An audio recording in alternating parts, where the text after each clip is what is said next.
ಅವ್ರು ಏನು ಬೇಡಿಕೆಗಳವ, ಅವ್ರು ಏನು ನಿಮ್ಗೆ ಸತ್ತ ಕೇಳತ್ತಾರ, ನಿಮ್ಗೆ ಕಸ್ಕೊಂಡು ಕುರ್ಚಿ ಕೇಳತ್ತಾರ, ಅವ್ರು ಏನು ಕೇಳತ್ತಾರ? ಇದು ಏನು ನೀಟ್ ಹಗರಣ ಆಯಿತು, ಇದರಲ್ಲಿ 20 ಜನ ಹಣ ಹೊಂದರು, ಆ ಮಕ್ಕಳಿಗೆ ನ್ಯಾಯ ಸಿಗಬೇಕು. ಮತ್ತೆ ಇದರಲ್ಲಿ ದೊಡ್ಡ ಕ್ರಿಮಿನಲ್ ಅಂತ ಕರಿತೀವಿ ನಾವು ಯಾರಿಗೆ ಅಂದ್ರೆ ಕೇಂದ್ರೀಯ ಶಿಕ್ಷಣ ಮಂತ್ರಿ. ಇವನಿಗೆ ವಜಾಗೊಳಿಸಲಿ ಯಾಕೆ ಸರ್ಕಾರ ಇವನು ಪ್ರೊಟೆಕ್ಟ್ ಮಾಡ್ತಾ ಇದೆ? 20 ಮಕ್ಕಳದು ಜೀವ ಹೋಯ್ತು, 22 ಲಕ್ಷ ಮಕ್ಕಳು ಎಕ್ಸಾಮ್ ಬರೆದ್ರು. ಇವತ್ತು ಎಷ್ಟೋ ಮಕ್ಕಳು ಡಿಪ್ರೆಷನ್ದಾಗಾರ. ಇದರ ಹೊಣೆ ಯಾರು ಕೇಳಬೇಕು? ನಾವು ಅದೇ ಮಾಡ್ತೀವಿ. ಇವತ್ತು ಹೋರಾಟಗಾರರು ಸೋಮು ವಾಲ್ತೂತ್ ಅವರು ಮತ್ತೆ ಅಲ್ಲಿದ್ದಂಥ ಎಲ್ಲ ಹೋರಾಟಗಾರರು, ಒಂದು ಕಾಂಗ್ರೆಸ್ ಜನತಾ ಪಾರ್ಟಿ ಆಗಿರಲಿ, ಅದೊಂದು ಆಂದೋಲನ ಸೃಷ್ಟಿಯಾಗಿ ಹುಟ್ಟಿದ ಪಾರ್ಟಿ ಇತ್ತು.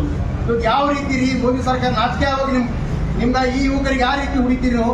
ಅವ್ರು ಏನು ಬೇಕು ಶಾಂತಿಯುತವಾಗಿ ಅವ್ರ ಹಕ್ಕನ್ನು ಕೇಳತ್ತಿರೋರು. ಇವಾಗ ಕೇಂದ್ರ ಸರ್ಕಾರ ರಾಜೀನಾಮೆ ಕೇಳತ್ತಿರೋ, ಅದಕ್ಕೆ ಬಿಟ್ಟು ನಿಮ್ದೇನು ಕೃಷಿ ಕೇಳತ್ತಿರೋರು. ಇವತ್ತು ನಾವು ಬಸವ ಕಲ್ಯಾಣದಿಂದ ಎಲ್ಲ ಜನಪರ ಸಂಘಟನೆಗಳು ಕುಂತು ನಾವು ಕೇಂದ್ರ ಸರ್ಕಾರಕ್ಕೆ ಮತ್ತು ದಿಲ್ಲಿ ಪೊಲೀಸರ ಹೊರತಂಗಿನ ಆಗ್ಯದ, ವಿದ್ಯಾರ್ಥಿಗಳ ಹಲ್ಲೆ ಆಗ್ಯದ, ಇದಕ್ಕೆ ವಿರೋಧ ಖಂಡಿಸ್ತೀವಿ.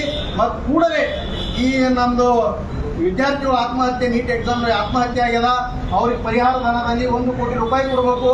ಕೂಡಲೇ ಕೇಂದ್ರ ಶಿಕ್ಷಣ ಸಚಿವ ರಾಜೀನಾಮೆ ಕೊಡಲೇಬೇಕಂತ ಒತ್ತಾಯ ಮಾಡುತ್ತಾ, ಈಗ ನಾವು ಇದಕ್ಕಿಂತ ಹೆಚ್ಚಿಗೆ ಹೇಳ್ಬೇಕಂದ್ರೆ ಕೇಂದ್ರದ ನಮ್ಮ ಪ್ರಧಾನಮಂತ್ರಿ ಕೂಡ ಇದರಲ್ಲಿ ಶಾಮೀಲಾದ್ರೆ ಅವರು ಕೂಡ ರಾಜೀನಾಮೆ ಕೊಡ್ಬೇಕಂತೇಳಿ ನಾವು ಈ ಸಂದರ್ಭದಲ್ಲಿ ಹೇಳಿ ಕೇಂದ್ರ ಸರ್ಕಾರಕ್ಕೆ ಮತ್ತು ನಾವು ಮಾನ್ಯ ರಾಷ್ಟ್ರಪತಿಗಳು ನಾವು ಇವತ್ತು ಮನವಿಯಲ್ಲಿ ಏನಿದೆ ಅಂದರೆ, ನಾವು ರಾಷ್ಟ್ರಪತಿಗೆ ದಿಲ್ಲಿ ಆಡಳಿತದಲ್ಲಿ ನೀವು ಈ ಪ್ರೊಟೆಸ್ಟ್ನಲ್ಲಿ ನೀವು ಬಂದು ಧರ್ಮೇಂದ್ರ ಪ್ರಧಾನ್ ಅವರು ಇಸ್ತೀಫಾ ತಗೋಬೇಕು, ರಾಷ್ಟ್ರಪತಿ ಅದರಲ್ಲಿ ಇನ್ವಾಲ್ವ್ ಆಗಿ ಇದನ್ನು ಹ್ಯಾಂಡಲ್ ಮಾಡ್ಬೇಕಂತ ಹೇಳಿ ನಮ್ಮೆಲ್ಲ ಹೋರಾಟಗಾರರು ಬಸವ ಕಲ್ಯಾಣದಿಂದ ನಾವು ರಾಷ್ಟ್ರಪತಿ ಅವರಿಗೆ ಮನವಿ ಕೊಡ್ತೀವಿ. ಇಷ್ಟು ಮಾತು ಹೇಳ್ತೀನಿ.